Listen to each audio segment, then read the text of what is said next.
Yes ma'am, no, na namatay linaw niya na ma'am kay atong suspect sa atong primary suspect pagsugod yun na natay persons of interest atong inasilingan nga tulo ka buok nga nay usa nga idudahan ato nga usap pod ka involved.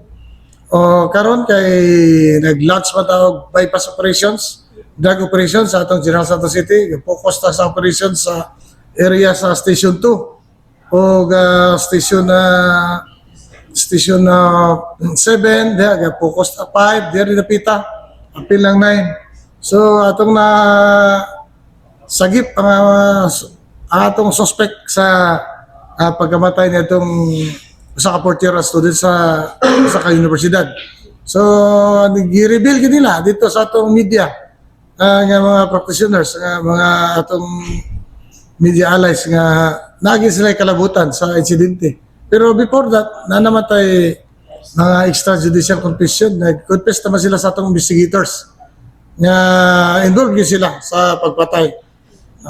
Sige, how come na kining si alias Aaron nga nitug-an na gyud siya sa na may kalabutan or may kalambigitan siya sa pagpatay kay Neo Kim? Yes ma'am, katong sa hitabo ma'am, no? Storya mo ginato, pirmi ang ato si Commander dia, si Police Major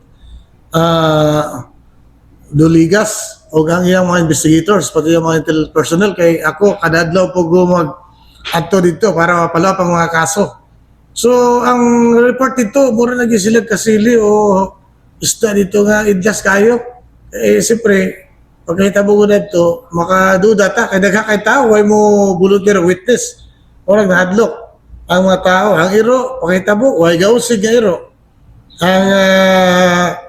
Ang oras, gitiming po nga, naginusara lang ang babae, kaya wala ang mama o live-in partner atong panahon na. So, kaya wala siya sa mga hitabok. Kung umutana ka dito sa mga silingan, dinagin sila nga. Huwag sila nadungog, nga tapad naman tagbalay. So, mao na ito, ila din gitago ang insidente, kaya ila sila. Nga ang nagpatay, mao gyapon to atong primary suspect na to katong tulo ka persons of interest. So, say possible case na civil na kwan, murder o homicide?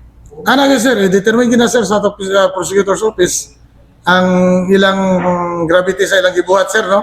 Kaya makaingon ta babae, so nahanay superior strength nila, take advantage. Itabangan po nila by in band or more than 2 assailant suspect. So, kunya, gigamitan pag sila superior of arm na sila saktong kusog na pag sila kutsilyo. So, makaingon ta sir nga ang ihapahtang gid ani nga kaso sa piskalya is murder gid.